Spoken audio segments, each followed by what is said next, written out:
Bismillahirrahmanirrahim. Assalamualaikum warahmatullahi wabarakatuh.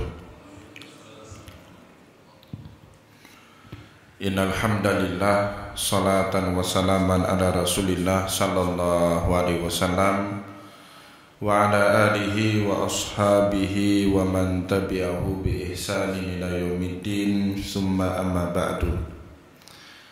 Puji dan syukur senantiasa dan tidak pernah bosan-bosannya kita panjatkan kehadirat Sang Maha Pencipta Allah Subhanahu wa taala, yang mana dengan limpahan karunia-Nya, rahmat-Nya, hidayah-Nya serta anugerah-Nya kepada kita semua, kita kembali masih diberikan kesempatan, kesehatan dan usia panjang oleh Allah untuk sama-sama dan senantiasa mengabdikan diri kita di jalannya dengan menjalankan segala perintahnya dan menjauhi semua larangannya.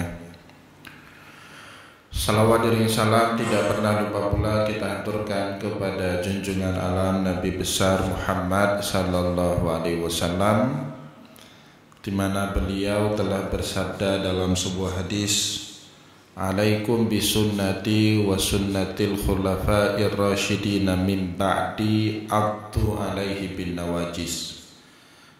Bagi kalian hendaklah memegang sunnahku dan berpedoman kepada sunnahnya para khulafa'ur rasyidin setelahku. Gigitlah sunnah-sunnah tersebut dengan gigi geraham kalian. Bapak Ibu kaum muslimin dan muslimat yang dimuliakan oleh Allah, mari pada kesempatan subuh yang mulia ini kita kembali lanjutkan pengajian hadis kita dengan kitab Sahih Bukhari, dan insya Allah pada subuh kali ini kita akan melihat hadis nomor 2 sekaligus hadis di dalam bab yang kedua, masih di dalam kitab yang pertama, kitab Badi'il Wahyi, kitab awal mula turunnya wahyu kepada Rasulullah sallallahu alaihi wasallam. Dan di dalam kitab yang pertama ini ada beberapa bab judul, dan insyaallah pada subuh kali ini kita masuk ke dalam bab yang kedua, hadis nomor 2. Haddatsana Abdullah bin Yusuf qala akhbarana Malik an Hisham bin Urwata an abihi an Aisyata ummil mu'minina radhiyallahu anha, dari istri Rasulullah sallallahu alaihi wasallam, Sayyidah Aisyah ummul mukminin, ibunya orang mukmin. Disebut dengan ibunya orang mukmin karena memang istrinya Rasul itu sepeninggalnya Rasulullah sallallahu alaihi wasallam dilarang untuk kita nikahi. Ya, jadi ada aturan di dalam syariat, para istrinya Nabi itu tidak boleh kita nikahi. Maka mereka itu biasanya, ya, para istri Nabi setelah meninggalnya Rasulullah, mereka setia sebagai jandanya, dalam status jandanya. Ini sekaligus mengisyaratkan mereka ini meskipun bukan ibu biologi kita, ibu biologis kita, tapi mereka ini adalah ibu ideologis kita. Dan Sayyidah Aisyah termasuk istri Nabi yang paling banyak meriwayatkan hadis dari Rasulullah sallallahu alaihi wasallam. Ya, jadi di sini Sayyidah Aisyah bercerita kepada kita, Annal Haritha bin Hisham radhiyallahu anhu, suatu hari ada seorang sahabat Nabi yang bernama Haris bin Hisham radhiyallahu anhu, Sa'ala Rasulullah sallallahu alaihi wasallam, dia bertanya kepada Nabi. Jadi biasa itu sahabat datang menjumpai Nabi penasaran atau ingin mengetahui tentang suatu hal, selama hal itu tidak menyangkut hal-hal yang kalau dijawab memberatkan umat, maka Nabi Muhammad sallallahu alaihi wasallam akan menjawabnya. Tapi kalau pertanyaan itu dijawab akan memberatkan umat, Nabi Muhammad biasanya agak sungkan, ya, tidak mau menjawabnya. Dan itu dibenarkan sendiri oleh Al-Quran. Ada ayat di dalam Al-Quran yang mengindikasikan hal itu. Ya ayyuhalladzina amanu la tas'alu an asya'a in tubdalakum tasukum.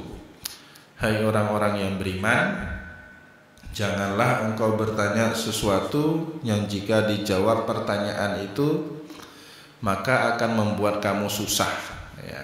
Maka Nabi Muhammad kadang-kadang juga tidak menjawab pertanyaan, karena jika dijawab pertanyaan akan jadi syariat bagi umatnya. Di lain hadis Rasulullah mengatakan, innallaha ta'ala farada faraida fala tudai'uha. Allah Subhanahu wa taala menurunkan banyak kewajiban-kewajiban, maka jangan sia-siakan kewajiban-kewajiban itu.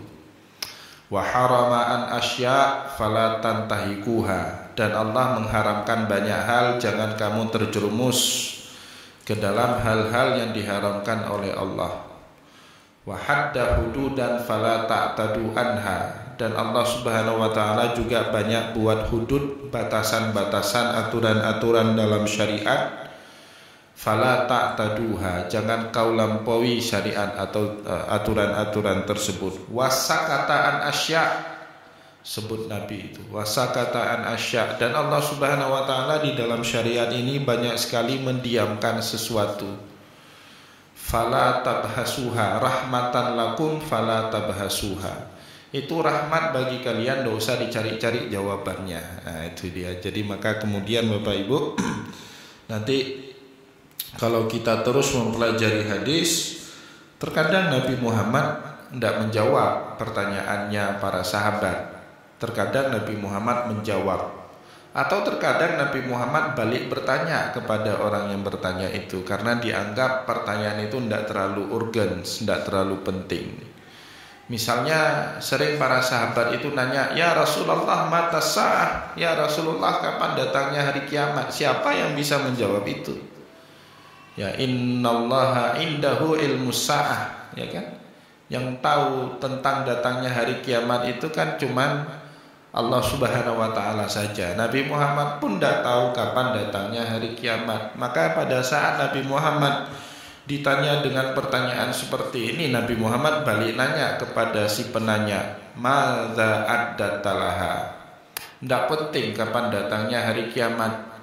Ya, waktu itu tidak penting. Yang penting itu apa yang sudah kamu persiapkan untuk kedatangan hari kiamat itu. Ya, tanya balik sama Nabi Muhammad sallallahu alaihi wasallam. Maka Nabi Muhammad itu dengan kejeniusannya yang dalam sifat 4 wajib bagi Nabi disebut dengan fatonah, beliau bisa terhindar dari percakapan-percakapan yang tak bermanfaat. Ya, itu dia. Jadi ucapan Nabi yang mengatakan min husni islamil mar'i tarkuhu ma la ya'ni, ciri-ciri Islamnya seseorang itu sudah baik adalah dia sanggup meninggalkan hal-hal yang tak ada manfaatnya buat dirinya. Itu bukan sebatas retorika dakwah dari beliau, tapi memang beliau terapkan di dalam hidupnya sendiri. Nah, di sini Bapak Ibu yang dimuliakan oleh Allah, termasuk pertanyaan sahabat Nabi yang kemudian Nabi Muhammad sallallahu alaihi wasallam menjawabnya.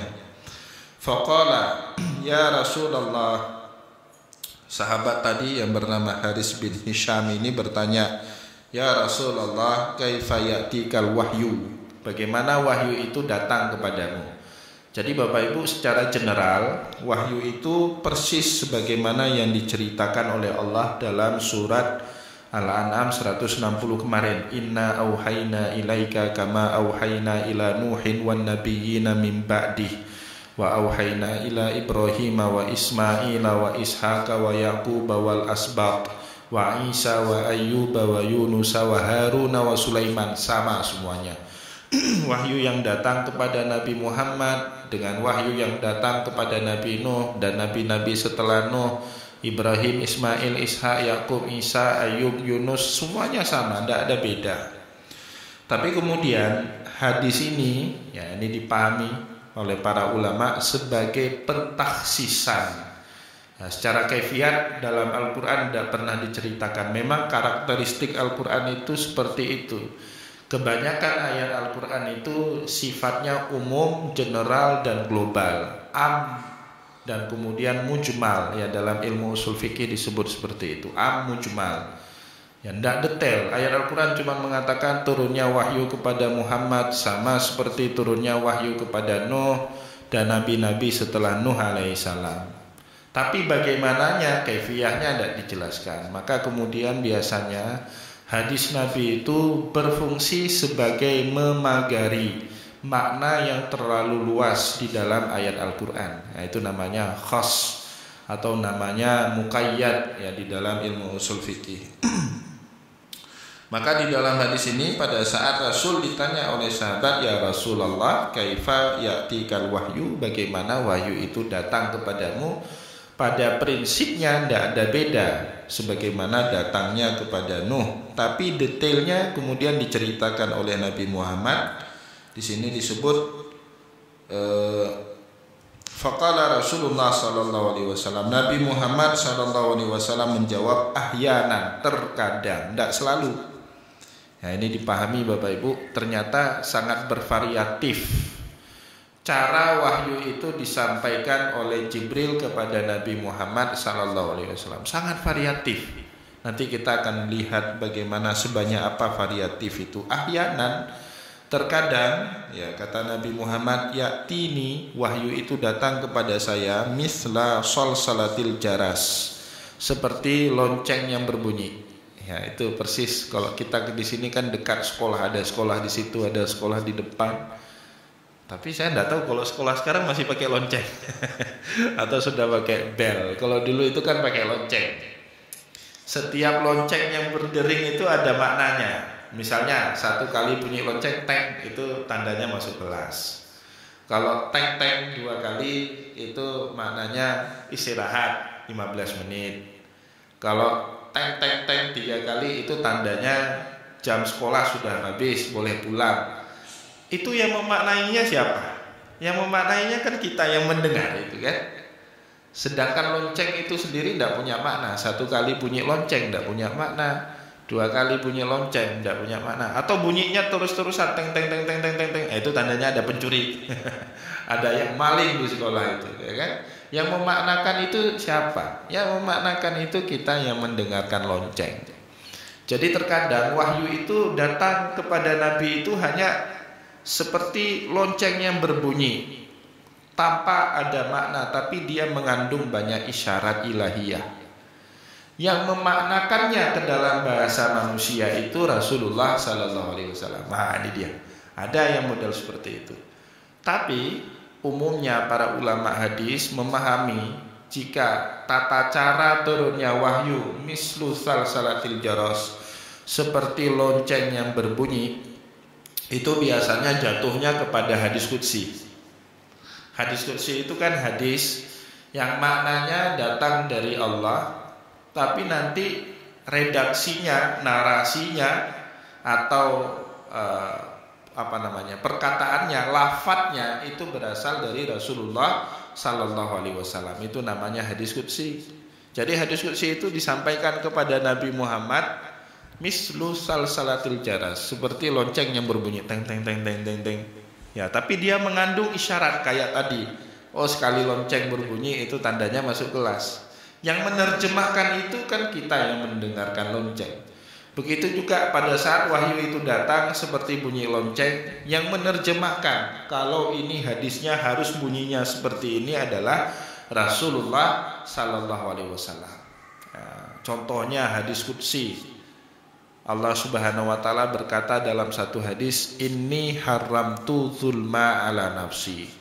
Ya ibadi inni haramtu zulma ala nafsi faja'altuhu bainakum muharraman fala tadzalamu.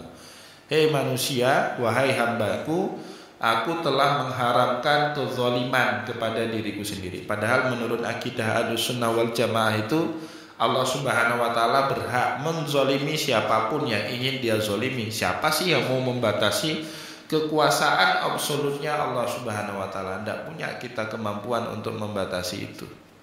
Tapi kemudian Allah dengan rahmatnya dia mengharamkan kezaliman itu pada dirinya sendiri. Misalnya Allah mau zalim itu orang yang sholat dimasukkan ke dalam neraka, pemabuk dimasukkan ke dalam surga, boleh-boleh saja, itu haknya Allah Subhanahu wa taala. Tapi Allah menjanjikan dia tidak akan pernah menzalimi siapapun. Maka kata Allah, faja'altuhu bainakum muharraman fala tadzalamu. Aku menjadikan itu haram antara sesama kalian. Janganlah kalian saling menzalimi antara sesama kalian. Itu cerita Nabi dalam satu hadis. Tapi hadis itu hadis qudsi. Maknanya bersumber dari Allah, redaksinya, lafadznya bersumber dari Rasulullah. Ya, jadi kata para ulama kemungkinan datangnya hadis-hadis yang model seperti itu isyarat-isyarat ilahiyah dalam bentuk lonceng. Kemudian Nabi Muhammad lah yang mengarabkan bunyi-bunyi lonceng itu ke dalam kalimat ini haramtu zulma ala nafsi wa ja'altuhu bainakum muharraman fala tadzalamu. Kayak kita dengar teng bunyi lonceng sekali, kita terjemahkan itu tandanya kita harus masuk kelas. Kita yang meredaksikannya, sedangkan guru yang membunyikan loncengnya. Begitu juga dalam hal ini wahyu itu diloncengkan oleh malaikat Jibril, tapi Nabi Muhammad yang mengarabkan, yang meredaksikannya ke dalam bahasa Arab. Itu yang pertama. Dan nanti ada yang lain. Maka kemudian kan di dalam Al-Quran itu kalau kita urut-urutkan di dalam Al-Quran, dalam hadis itu ada 3 teknis Nabi Muhammad Sallallahu Alaihi Wasallam memperoleh wahyu. Ada yang mengatakan wahyu itu memang diarabkan langsung oleh Allah Subhanahu Wa Taala. Jadi Al-Quran misalnya turun kepada Nabi Muhammad itu sudah berbentuk dalam Arab, sudah berbentuk dalam bahasa Arab semenjak Allah memberikannya kepada malaikat Jibril, dan Jibril kemudian membawanya kepada Rasulullah Sallallahu Alaihi Wasallam. Jadi menurut pendapat pertama ini, wahyu ketika Nabi Muhammad terima itu Nabi Muhammad pasif, beliau tidak aktif, tidak punya hak menerjemahkan, menginterpretasikan, menambah, mengurangi wahyu, itu tidak ada hak Nabi Muhammad. Mana misalnya bukti yang mengatakan itu awal surat Yusuf. Allah Subhanahu wa taala berkata di situ, inna anzalnahu qur'anan arabiyyan la'allakum ta'qilun. Kami menurunkan Quran kepadamu Muhammad Arabiyan, dalam bahasa Arab. Ya, jadi siapa yang mengarabkan Al-Quran itu? Ya Allah Subhanahu wa taala langsung. Jadi Allah Subhanahu wa taala mengarabkan Al-Quran pada saat turunnya kepada Nabi Muhammad. Nah, kalamullah itu kemudian dihebrukan atau diyahudikan ke dalam bahasa Yahudi oleh Allah Subhanahu wa taala pada saat Al-Quran itu turun, pada saat kalamullah itu turun kepada Nabi Musa dalam bentuk kitab Taurat. Kemudian oleh Allah Subhanahu wa taala kalamullah itu disuryanikan pada saat dia turun kepada Nabi Isa alaihissalam dalam kitab Injil. Karena kitab Injil dulu itu yang aslinya berbahasa Suryani. Jadi Nabi Isa itu benar Bani Israel. Ya, orangnya, sukunya, bangsanya Bani Israel. Tapi bahasa sehari-hari Nabi Isa itu bukan lagi bahasa Hebrew, bukan lagi bahasa Israel, tapi sudah menggunakan bahasa Suryani, bahasanya orang Suriah. Ya, jadi Suriah itu bukan orang Arab sebenarnya, Bapak. Orang Suriah itu musta'rab, orang yang terarabkan. Mereka punya bahasa sendiri yang berbeda dengan bahasa Arab. Kayak orang Mesir. Orang Mesir itu bukan orang Arab. Mesir itu orang Koptik, orang Qibti dalam bahasa Arab. Mereka punya bahasa sendiri. Ya, cuman ketika Arab masuk dibawa sama Amr bin As, orang Mesir jadi musta'rab, terarabkan orang Mesir. Bahkan pada saat Imam Syafi'i tinggal di Mesir sampai beliau wafat di Mesir tahun 204 Hijriah, itu cerita Imam Syafi'i di dalam banyak kitab. Banyak masih orang Mesir itu tidak bisa bahasa Arab ya. Kalau sekarang sudah pintar semua bahasa Arab orang Mesir itu, tapi dulu itu masih banyak tidak bisa bahasa Arab. Jadi Nabi Isa itu Bani Israel, tapi bahasa mother tongue-nya atau bahasa ibunya itu sudah bahasa Suryani. Samalah kayak saudara-saudara kita Chinese di sini. Orang Cina di sini banyak udah nggak bisa lagi bahasa Kantonis atau bahasa Mandarin tidak bisa lagi. Padahal mereka aslinya orang Cina, tapi ngomongnya sehari-hari bahasa Indonesia atau bahasa Aceh bahkan. Tapi suku bangsanya tetap bangsa Cina. Nah, Nabi Isa ini seperti ini. Ya, beliau tinggal di Nazaret, 65 km sebelah barat dari kota Yerusalem. Ya, bahasanya bahasa Suryani. Maka kemudian kitab Injil itu diturunkan sama Allah Subhanahu wa taala di dalam bahasa Suryani. Ya, itu Nabi Isa. Jadi kalau pakai pendapat yang pertama ini, yang punya peran semuanya itu adalah Allah Subhanahu wa taala yang mengarabkan. Nah, biasanya Bapak Ibu, para ulama berpendapat yang pertama ini jadinya, wahyu yang pertama ini jadinya Al-Quran. Jadi Al-Quran itu sama sekali tidak punya peran Nabi Muhammad SAW dalam memaknai atau mengarabkannya. Ya, maka kemudian kalau turun wahyu dalam bentuk Al-Quran itu kan disebut sama Allah, la tuharik lisanaka lita'jala bih. Jadi Nabi Muhammad itu takut kelupaan. Jadi pada saat Jibril membacakan Al-Quran yang ingin disampaikan kepada Nabi Muhammad pun menggerakkan lisannya ingin meniru apa yang diucapkan oleh malaikat Jibril, khawatir kalau itu tidak dilakukan kelupaan ayatnya. Tapi ditegur sama Allah, la tuharrik lisanaka lita'jala bih. Jangan kau gerakkan mulutmu, lisanmu sampai kami sempurna menurunkan wahyu itu kepadamu. Kayak gini Bapak, kita di kelas itu kadang-kadang pada saat guru mengajar itu ada sebagian siswa itu mencatatnya mahasiswa informasi dari guru itu boleh jadi menyebabkan dia distorsi informasi, ya kan? Distorsi informasi itu apa ya? Ada informasi tidak utuh, jangan tulis dulu, dengar dulu, yang penting paham dulu, nanti tulis belakangan. Nah, jadi Allah juga dulu menasihati Nabi Muhammad gitu, jangan kau gerak-gerak dulu mulutmu, dengar dulu wahyunya sampai turun. Inna jam'ahu alaina wa qur'ana fa idza qara'nahu fattabi' qur'ana summa inna alaina bayana. Kami yang akan membuat kamu ingat, karena Quran itu akan diturunkan, akan dimantapkan, akan dipatrikan ke dalam dirimu, ke dalam jiwamu. Itu jenis yang pertama. Yang kedua, ada para ulama mengatakan yang mengarabkannya itu Jibril.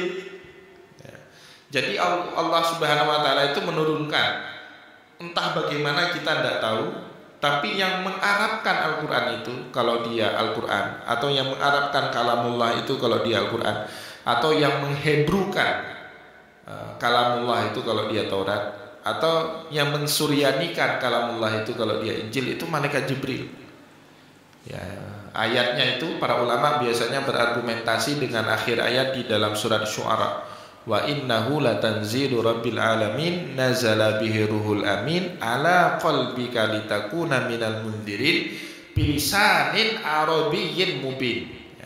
Wa innahu latanzilu rabbil alamin. Al-Quran ini, kalamullah ini diturunkan oleh Tuhan alam semesta. Nazala bihi ruhul amin, diturunkan oleh ruhul amin, itu sebutan Allah untuk malaikat Jibril. Ala qalbika, dalam hatimu, litakuna minal munzirin, supaya kamu menjadi pengingat, reminder bagi manusia, bilisanin arabiyyin mubin, dengan bahasa Arab yang agung, ya, sebut Allah. Maka kemudian para ulama berdasarkan ayat kedua ini mengatakan Jibril yang punya peran mengarabkan kalamullah itu apapun bentuknya. Jadi kalamullah itu Bapak Ibu jangan Bapak Ibu batasi dalam Al-Quran. Al-Quran itu benar ya kalamullah, tapi juga hadis qudsi kalamullah, ya kan?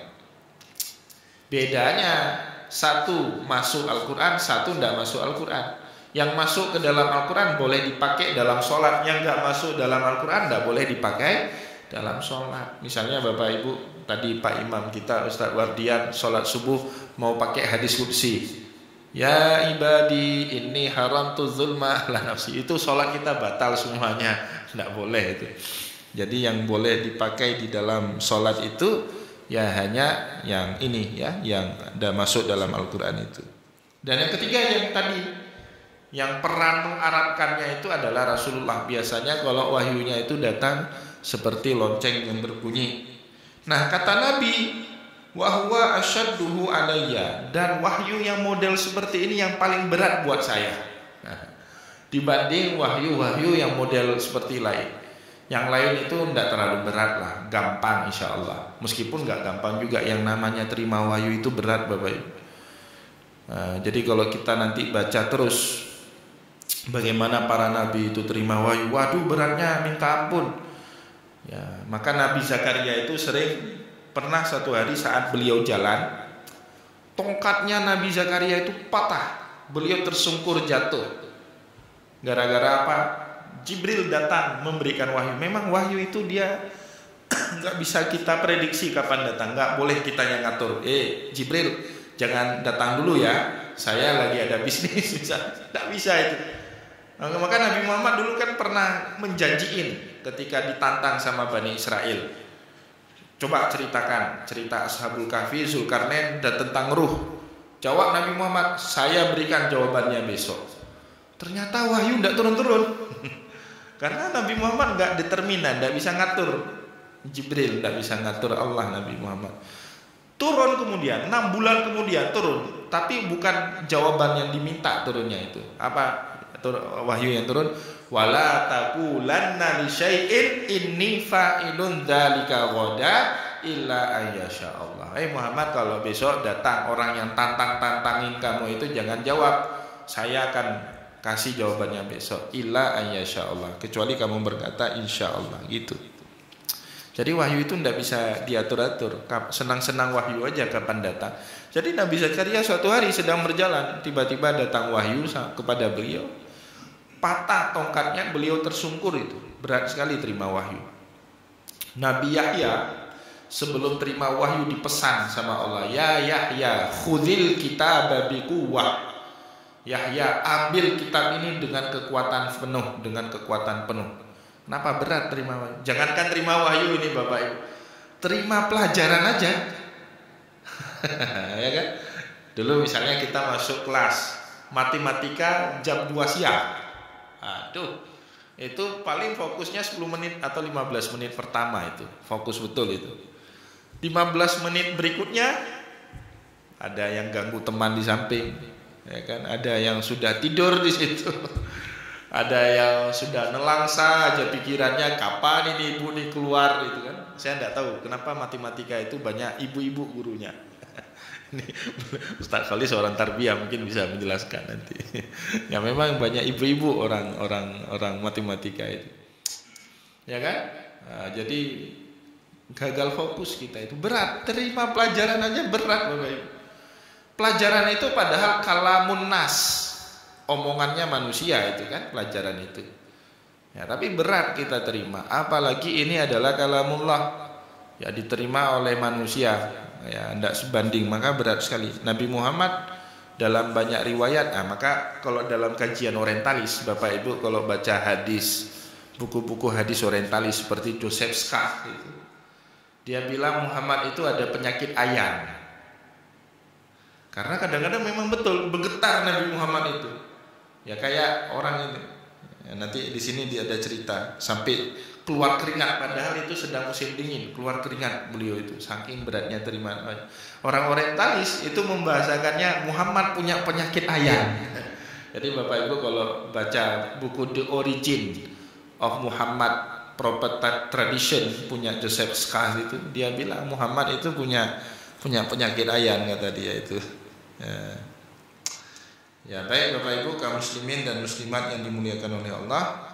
Jadi wahyu yang model seperti ini berat sekali bagi Nabi Muhammad. Wa huwa asyadduhu alayya fayafsimu anni, sehingga wahyu itu terhenti. Ya berat terus terima wahyu itu sampai kemudian wahyu itu terhenti. Waqad wa'aitu anhu maqala, sehingga saya jadi sadar balik apa saja yang disampaikan oleh Allah Subhanahu wa taala, atau apa saja suara yang berbunyi itu apa saja maknanya. Nah, itu biasa dialami oleh Nabi. Pernah suatu hari Nabi Muhammad sedang memberikan tausiah atau majelis di dalam majelis pengajian beliau, tiba-tiba wahyu itu datang. Itu disebut Nabi Muhammad fatok ta'arak sahu. Kepala Nabi Muhammad itu hampir sejajar dengan kakinya Nabi itu, membungkuk seperti udang Nabi Muhammad. Para sahabat sudah khawatir waktu itu, ini apa ini kejadian ini? Tapi seperti itu berat sekali. Sampai kemudian setelah wahyu itu selesai baru Nabi Muhammad mengangkat kembali kepalanya, kemudian langsung bercerita kepada sahabat tadi, datang wahyu gini dicerita. Jadi Bapak Ibu, nanti di dalam hadis lain Sayyidah Aisyah mengatakan, orang yang gak pernah lihat Nabi Muhammad terima wahyu itu semacam ada perasaan ru'bun. Ru'bun itu perasaan takut. Ini apa yang terjadi? Siapa yang gak takut Bapak Ibu? Misalnya ada Nabi Muhammad di depan kita lagi terima wahyu, tiba-tiba beliau kejang-kejang seperti itu, siapa yang nggak takut? Kita kan khawatir ya. Tapi bagi orang yang sudah sering lihat, Sayyidah Aisyah, keluarga beliau sering lihat wahyu itu turun, ya sudah paham, wah ini Nabi Muhammad sedang didatangi sama malaikat Jibril. Itu berat ya terima wahyu. Maka oleh karena itu saya tidak pernah cita-cita jadi nabi Bapak Ibu karena beratnya terima wahyu itu. Tidak pernah cita-cita jadi nabi, itu kan kedatangan malaikat Jibril itu berat ditanggung. Wa ahyanan, dan terkadang wahyu itu datang kepadaku, sebut Nabi Muhammad, yatamassaluli al-malaku, ya, malaikat itu menyerupakan dirinya, ya. Ahyanan yatamassaluli al-malaku rajulan, seorang malaikat atau malaikat Jibril itu menyerupakan dirinya, atau bahasa tasawufnya tajassud, menjelmakan dirinya ke dalam bentuk seorang laki-laki, fayukallimuni, kemudian dia mengajak saya berbicara. Ada juga seperti itu wahyu. Contohnya hadis Jibril, ya, di dalam hadis Muslim itu ada disebut hadis Jibril, ya. Kenapa disebut hadis Jibril? Karena inti daripada hadis itu pembicaraan Nabi Muhammad dengan malaikat Jibril.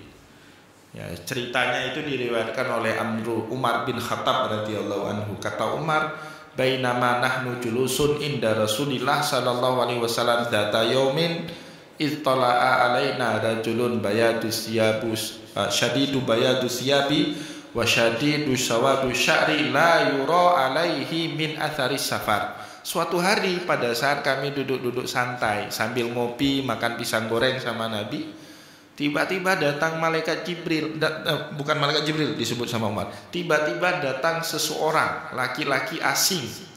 Syadidu bayadu siyabi, pakaiannya putih bersih. Syadidu sawadu sya'ri, rambutnya itu hitam pekat. La yura alaihi min athari safar, tidak nampak pada orang ini tanda-tanda melakukan perjalanan jauh. Padahal orang Madinah tidak ada yang kenal sama ini orang.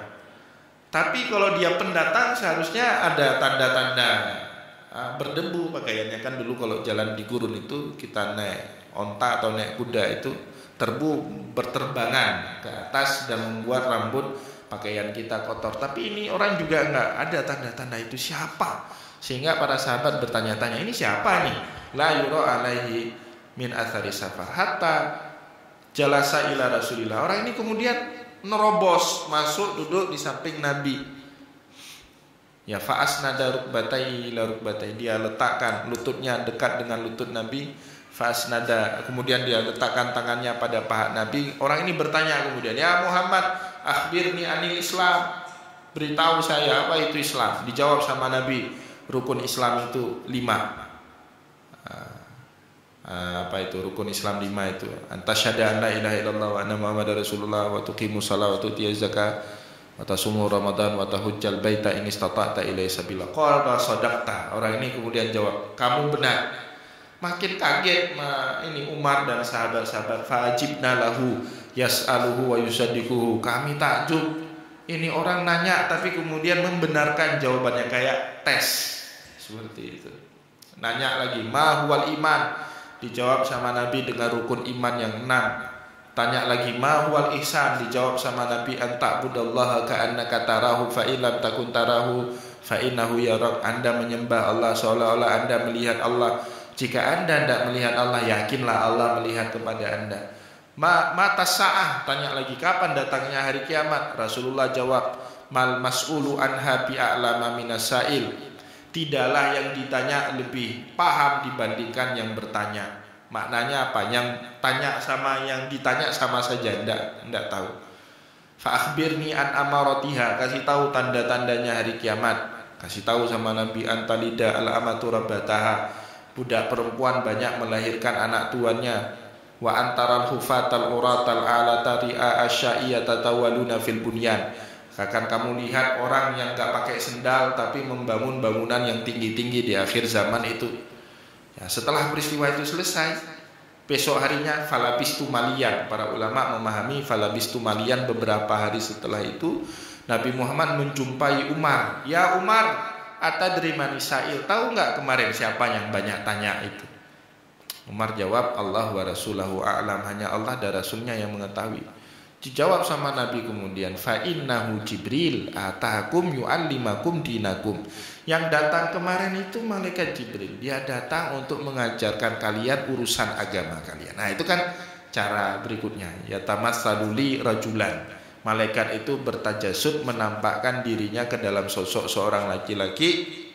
Fayukallimuni, kemudian dia ngajak saya ngomong, fa'aima yaqul, sehingga saya sadar betul tentang apa yang dia omongkan itu, dan itu jadi pelajaran bagi banyak sahabat Nabi Muhammad sallallahu alaihi wasallam.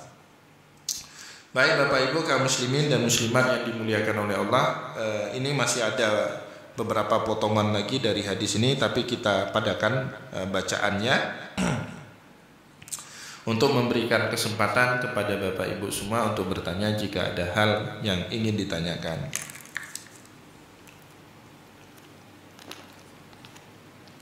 Silakan. Waalaikumsalam.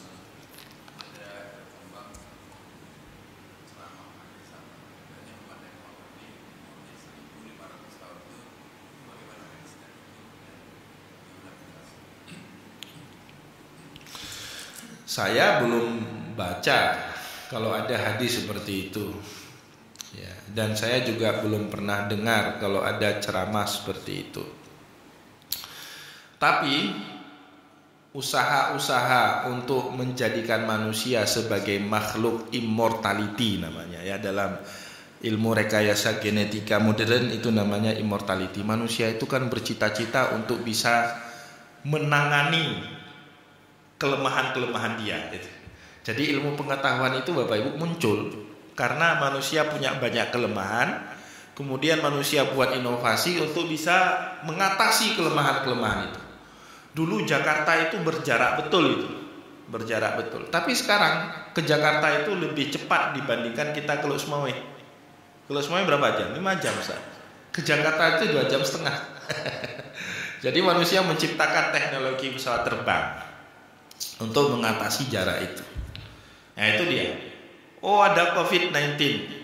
Manusia kemudian berinovasi, ya, menemukan vaksin. Ya, meskipun saya nggak yakin Ustaz Wardian sudah divaksin apa enggak.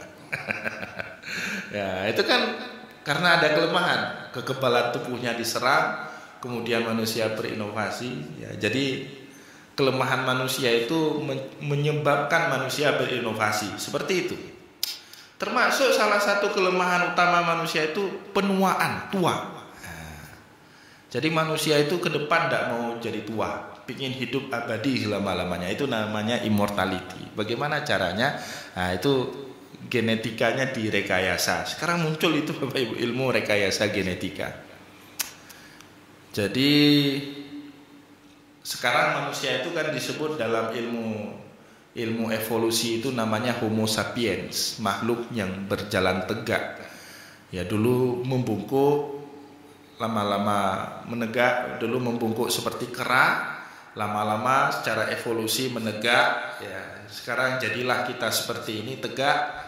Tapi ke depan, ya di dalam ilmu rekayasa genetika, makhluk yang tegak ini ingin mengatasi hukum alam.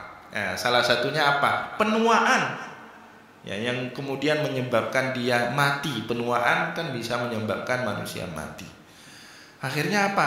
Ke depan dia bukan lagi Homo sapiens, tapi menjadi Homo dus. Ya, itu sebutan dalam ilmu rekayasa genetika. Homo dus itu Tuhan. Homo manusia atau makhluk hidup. Jadi makhluk yang punya kemampuan Tuhan.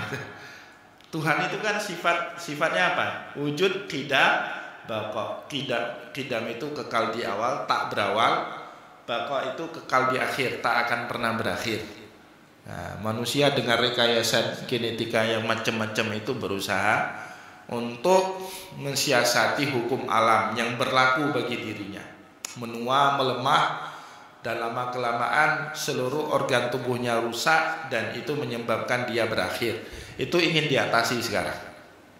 Akan diciptakan manusia yang gak pernah tua, dan itu mulai dipraktekkan, dan itu mahalnya luar biasa teknologi itu. Ada kan sekarang Bapak Ibu lihat artis usianya 70-80 tahun tapi kok kayak gadis 20 tahun.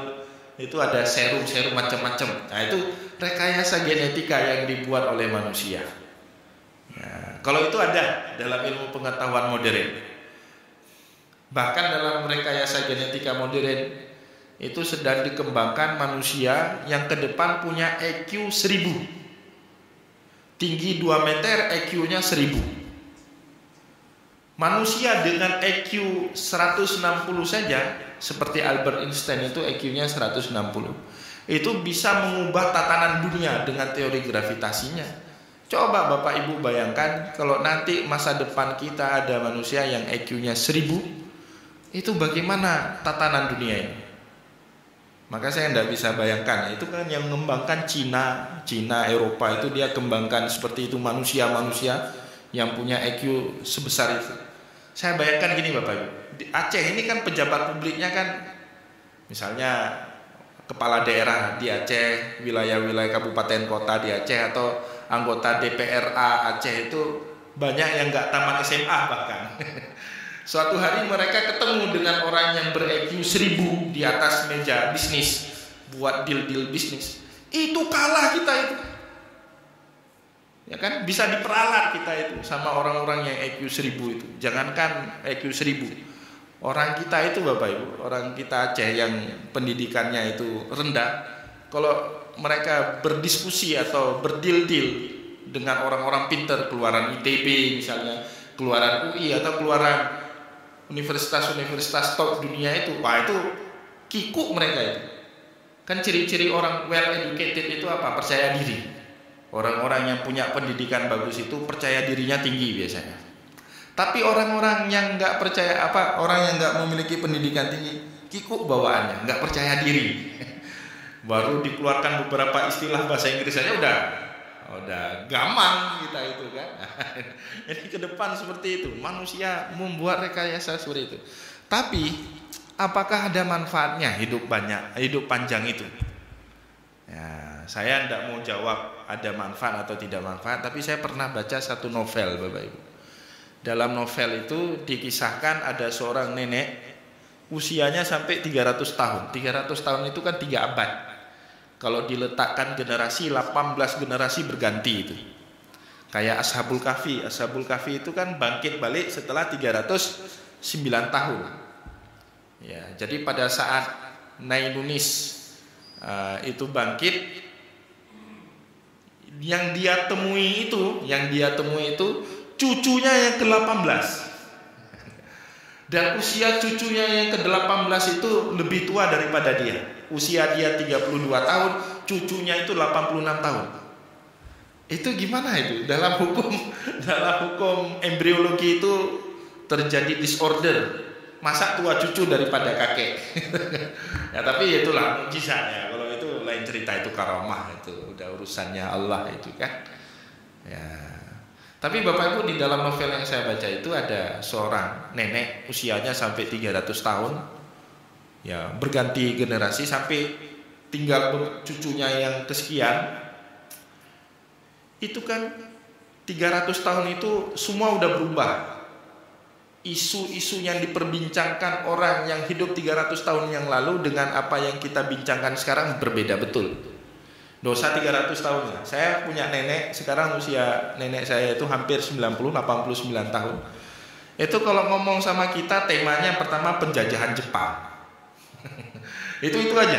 Penjajahan Jepang, beliau sekolah di sekolah Jepang, naik sepeda, nyanyi lagu-lagu Jepang, masa penjajahan, Soekarno tokohnya itu. Beliau nggak ngerti, tokoh-tokoh sekarang itu nggak ngerti, nggak bisa ikuti lagi. Ya, kita sebagai cucunya kan harus jadi pendengar yang budiman seperti itu. Kalau nggak durhaka kan gitu. Tapi kita ini membatin, kok ini terus berulang terus ceritanya berulang. Akhirnya di dalam novel itu diceritakan Tidak ada yang mau jadi berteman lagi sama nenek 300 tahun ini. Akhirnya apa? Dia berteman dengan seekor kucing, temannya itu. Yang bisa diajak bicara kan kucing, tikus, temannya itu. Kenapa? Anak-anak muda mana mau dengar cerita-cerita itu aja. Ya, makanya akhirnya muncul pertanyaan. Apakah kemudian dengan usia abadi panjang itu kita jadi bahagia? Ya, jawabannya belum tentu. Bahkan ada kemungkinan kalau mendengar novel itu ya nggak bahagia. Itu baru 300 tahun sudah berganti generasi berapa kali, ya nggak akan bahagia. Ya, usia 80 tahun aja pegang gelas aqua udah bergetar kita gitu. Ngapain hidup lama-lama? Apalagi bagi orang Islam, Bapak Ibu. Bagi orang Islam kematian itu baik bagi orang Islam. Kenapa baik? Menuju kepada kehidupan yang lebih sempurna, gitu kan bahasanya. Maka dalam hadis Bukhari itu ketika ada orang soleh meninggal dunia, ruhnya itu berkata kepada ahlul bait. Tapi sayang ahlul baitnya tidak bisa dengar. Apa kata si ruh kepada ahlul bait? Badiruni. Segerakanlah saya. Kenapa? Dia sudah melihat satu alam yang lebih indah daripada alam dia hidup sebelumnya. Ginilah Bapak Ibu, dalam ilmu tasawuf dicocok-cocokkan. Gini. Kita kan sudah pernah hidup dalam alam rahim. Sekarang alam dunia. Pernah nggak sekali waktu kita bercita-cita balik ke dalam rahim ibu kita? Nggak pernah mau. Kenapa? Waktu di alam rahim ibu kita itu nggak enak, sempit, gelap. Ya kan? Makanan yang dimakan sama ibu kita, nggak bisa makan bakso. Kalau makan bakso sisa ibu kita itu. Mie Aceh nggak bisa makan, kalaupun makan sisa ibu kita itu. Nggak mau kita. Kenapa? Alam dunia lebih baik dibandingkan alam rahim. Bagi orang yang banyak amal soleh, dalam hadis Bukhari dijelaskan, alam barzah, alam kubur itu jauh lebih baik dan itu membuat dia lupa terhadap alam dunia. Biasanya Bapak Ibu, kalau ada nikmat yang lebih baik, nikmat yang belakangan itu lupa. Dulu kita punya mobil jadul istilah sekarang, mobil jadul, mobil dulu keluaran tahun 90. Tiba-tiba beli mobil CR-V baru kayak Ustaz Alis misalnya. Mobil lama itu lupa itu. Nggak enak lagi itu. Enak mobil baru, kan gitu. Maka kalau kita banyak amal soleh, lupa lewat kehidupan dunia ini. Ya. Maka yang nangis itu sebenarnya yang egois siapa? Orang yang hidup ini egois Bapak Ibu. Dia nangis itu sebenarnya bukan menangisi keluarganya yang sudah meninggal, tapi menangisi nasib dia sendiri. Bagaimana saya udah janda nggak ada suami itu. Sebenarnya orang kita yang hidup ini egois Bapak Ibu. Orang yang sudah meninggal itu nggak usah ditangisi, apalagi kalau banyak amal solehnya. Ya itu seperti itu ya. Tapi kalau nggak banyak amal soleh, waduh ini berat nih ceritanya. Kata dalam Sahih Bukhari itu ada hadis, ila aina tazhabun. Ruh itu nanya sama keluarga yang bawa jasad itu, yang bawa jisad. Tubuh kita kan dibawa sama ahlul bait. Si ruh itu ngomong kemudian, ila aina tazhabun, mau bawa kemana jasad mau bawa kemana jasad saya ini? Jangan. Kenapa? Dia tidak siap untuk menghadapi hisab itu, tidak siap. Jangan diletakkan kuburan, jangan. Berani. Ya, tapi orang yang soleh cepat badiruni. Maka kemudian sunnahnya terutama bagi orang yang soleh disegerakan meninggal dunia itu cepat-cepatlah dikuburkan karena mereka akan menghadapi alam yang lebih baik. Semoga kita bisa menjadi orang yang pertama, terhindar dari orang yang kedua. Baik Bapak Ibu kaum muslimin dan muslimat yang dimuliakan oleh Allah, kita cukupkan ya pengajian kita di subuh kali ini. Semoga apa yang kita sampaikan ini ada manfaatnya buat kita semua. Saya mohon maaf kalau ada kesilapan kata dan kesalahan sikap. Wallahu muwaffiq ila aqwamit thariq wa nasrun minallah fatun karim. Wassalamualaikum warahmatullahi wabarakatuh.